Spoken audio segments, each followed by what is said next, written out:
So it doesn't mean that we won't do more videos in the future about this topic, because we will. But in this initial series of showing the basics of how to buy in a region and sell in one station and make money, this is the final wrap-up. So I'll go through everything here of how this is done, and then we'll call it good. To the dragons. So SSM, thank you for following. Welcome.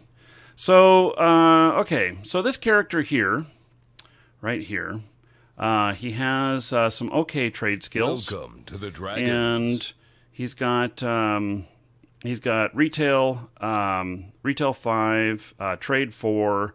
He's got enough, enough Welcome to the market dragons. spots here where he was able to do pretty well. And he's got margin trading, which is very important for reducing your costs of buying, because it allows you to get down to about 24% on the dollar of how much you have to pay out for putting buy orders out there. So that saves you a lot of money. So if you're putting $1 billion in buy orders out there, you only have to put up 250 million, 240 million in order to get in the marketplace.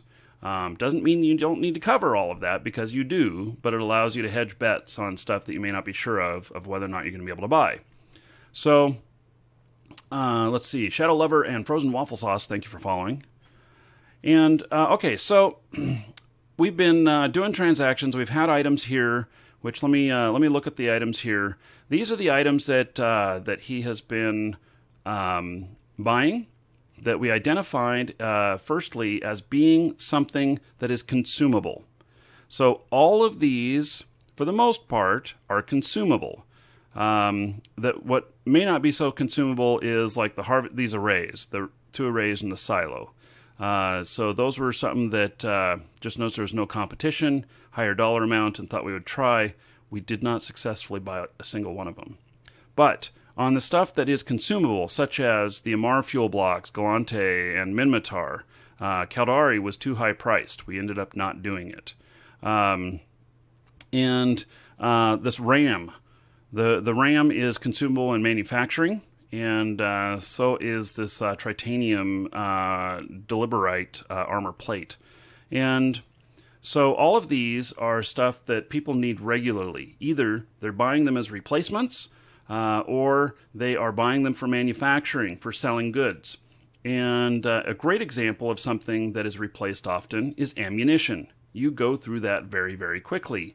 And you can make good money on ammunition. You can double your money, but the value for each bullet or charge or missile, whatever, tends to be pretty low. And so if each charge is worth just a couple of ISK, and you double your money, you've made like 2 ISK per charge. And so you go out and you buy 1 million of them, which may take a little bit of time to do. You have to handle it, you have to get it on the market, and when you sell it, even if you double your money, you've made what, another 1 million?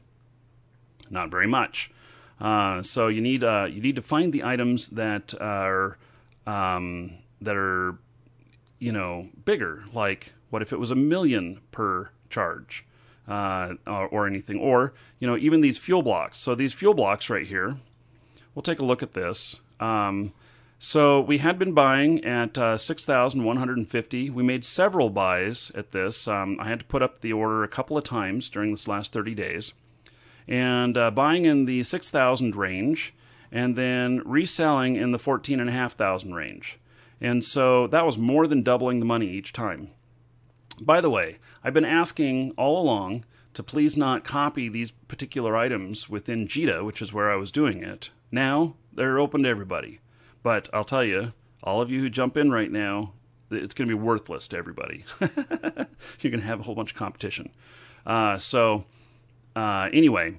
and that's part of this, is that you don't share with others what you are buying and selling. Because when you do that, then it gets found out what you're making the money on, and your money goes away. Every time you add competition, you dilute your market. So if you are the only person there that's buying, then you've got 100% of the market. Anybody who's willing to sell, you get to buy it. But if a second person finds out what you're doing and comes in on it, and they top you on the price sometimes does two things. One is it takes some of that time away where you're number one, whether that's you're not paying attention and they are, and they're doing it an hour after you put it up, so they're getting 23 hours a day and you're getting 20, or you're getting 1, or half the time or whatnot. It also causes the price to go up. And so anyway, don't tell anybody what you're doing. So here's the theory on how this works. How this works is that I identify a product, or you identify a product that is something that is consumable, or it can be something not consumable. I mean, I suppose you could do this on battleships, cruisers, all big stuff, big ticket items, but don't expect to make purchases often, because this method is having the lowest or the highest price in region, which is, I'm working right now in the Forge with this example character. And so I buy region-wide, and then I'm able to, let's see, top number for the region right here is 6150. And so if I were to put it up just a little bit more, then I'd be top in the region, and all of these others here, they all beat me, but look at this, they're all in JITA. All of them. What about all of the other systems in the Forge here that people want to sell this stuff off, that they have extras and they don't need it anymore? They took down their player-owned station or whatnot, and so they just don't need this anymore. And so instead of hauling it back to market, they're like, screw it. He's paying a third of what I could get if I hauled it back to market and stuff. I'll just go ahead and sell it to him. And that's what happens. I'll get, sometimes it's just a couple, sometimes it's thousands that someone will sell all at once. And so then, once someone has sold it to you, if the volume of, if the worth at the station that it was sold to you at is sufficient enough, you pay to have a hauler bring it in to JITA, and then you can sell it either on the market here. You can place it up on the market and let it sit there for a little while. The difference here, though, is this one is really close. This one's really tight, which means that there's a lot of competition, which means there's a lot of volume that moves on this. And so they're paying $14,608 for an instant buy. There's buy orders out there. Or if I was going to buy one off the market or somebody else, it's $14,949. It really is 350 more ISK per item that, to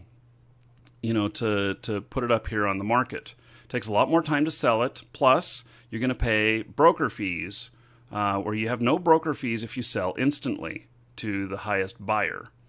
And that allows you to move your money. When you have a ton of money and it doesn't matter anymore, then you wait until you have a ton of these available, and you place it on the market, and place it at like 20% of the high point of the market for the year, and make sure it has like at least 3 high points, and you'll come back one day, overnight, all of it will have sold at a much higher price.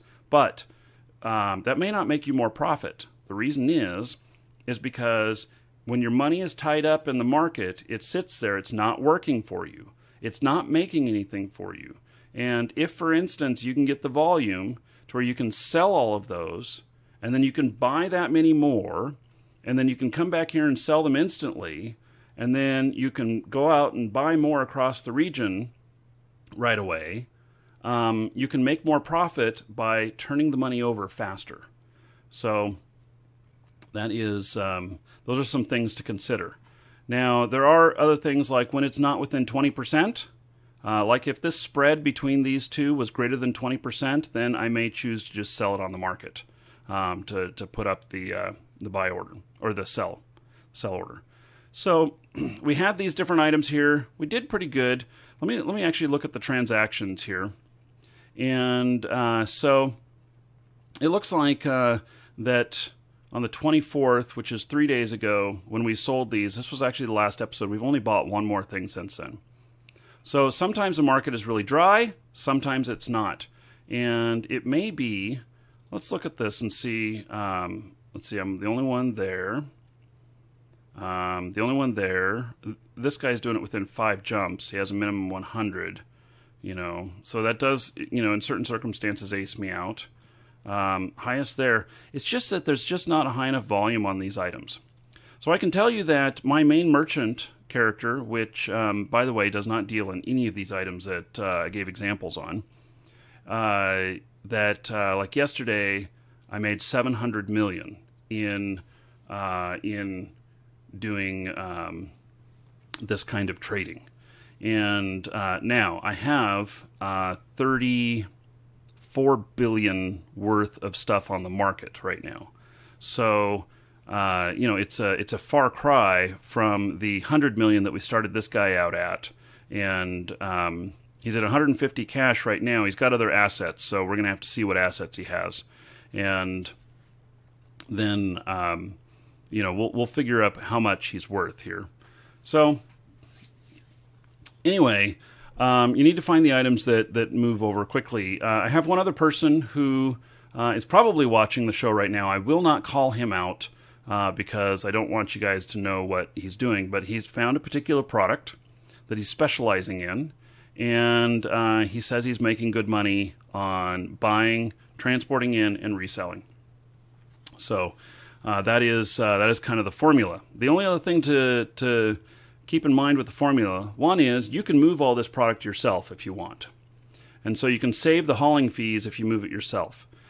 But when you buy region-wide, you are also including low-sec. And you will have stuff sold to you in low-sec. And so that could be a problem to you. Last week, my hauler, I lost a ship in low-sec. I lost a deep space transport when I was going out to pick up stuff. And basically, I was dumb. So I had a scout ahead of me and everything, and I saw some others being ganked at this gate, and I let my scout just kind of sit there for an hour and watch. Didn't really see any other action going on. I thought, okay, it looks clear, I can jump through. There's only a couple people in the system. Well, when I jumped in, a ship uncloaked pretty close to me and grabbed my ship. And so he had been sitting there. He was very patient because he had been sitting there for somewhere between 45 minutes and an hour just waiting for some sort of transport to appear, and he grabbed me. So that was, that sucked. But that's what happens. So if you're willing to take the risk yourself, if you're good at moving stuff, then you can do it yourself. And otherwise, you pay haulers to do it. And so typically what I pay for out of low-sec is about 10% of the value of what I'm buying. And so if I'm buying stuff and I make sure that I have 20% or more, then most of the time I can pay for a deep space transport to come in. They can hold up to 65K metric or cubic meters, and or metric meters. I don't know whatever the M3 stands for. And so typically you can get over 200 million worth of stuff in their cargo hold if you keep your items smaller. And so then I'm able to pay them, like a 200 million, I'm able to pay them 20 million to jump it out of low-sec. And so I just have them bring it all the way back to JITA. That works, and or if it's like 400 million worth, then I may pay them 30 million to bring it out, whatnot. I'll up it for more collateral. But what happens is if you are if you are buying items that are too big to fit in a cargo hold, especially in a deep space transport, let's say you're buying ships. So let's say you're buying ships and that the packaged volume on these ships is 50,000. And so you better be making enough money on that ship packaged at 50,000 to afford to have someone go in there and pick it up and bring it out to you. Because you can eat up all of your profit if you're not careful. And so, on something like that, if that ship is worth 100 million and you're paying 20 million to get it out of low sec, you better have paid probably 60 million for it, so that you can still have 20 million in profit left over by the time you're done. So anyway, that's something to keep in mind. Also, if you deal in like ores or minerals or other things that you may be able to buy a lot of them, but they can get real heavy real quickly.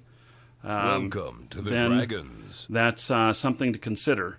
Also, for doing, you also want to consider what regions they have to go through in order to bring your stuff back. So if you're selling everything in JITA and you are buying out of Sing Liaison and you're doing like buying everything out of Dodixie and then you're shipping it up to JITA, they have to go through Udema.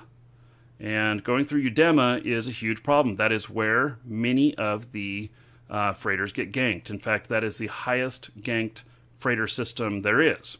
And so it will cost you more to get it through, and you may experience more losses. But when you make a contract, value it at about 10 to 15%, maybe as high as 20%, over the value of what you would sell it for.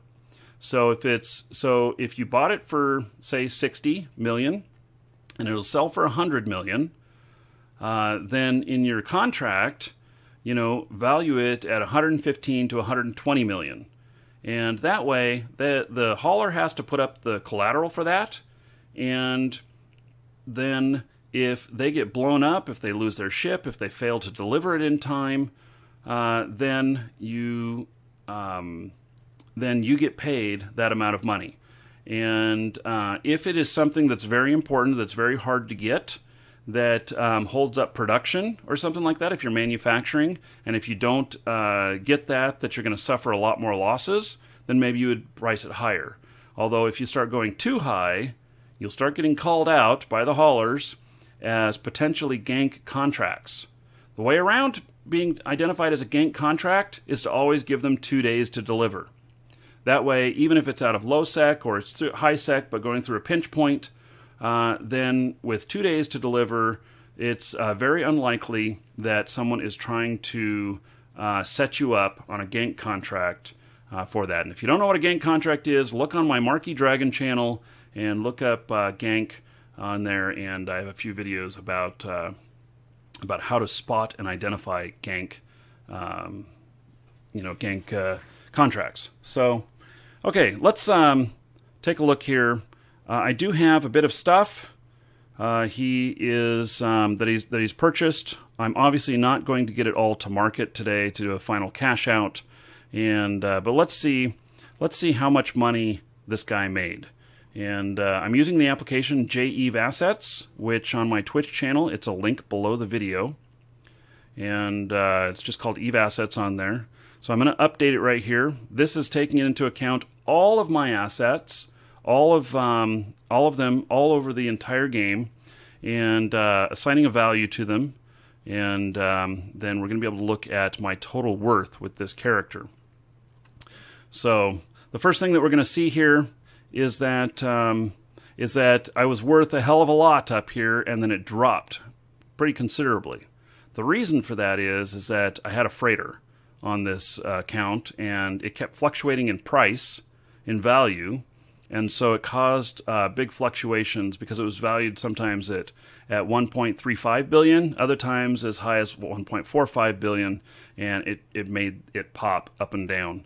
So I got rid of everything on there and went to here. So basically I started with 100 million in value because I got rid of everything that wasn't related to this, and all that was left was 100 million in value. So at this point, I had started on, let's see, the 31st of last month, and then by the 10th, I had 210 million in value.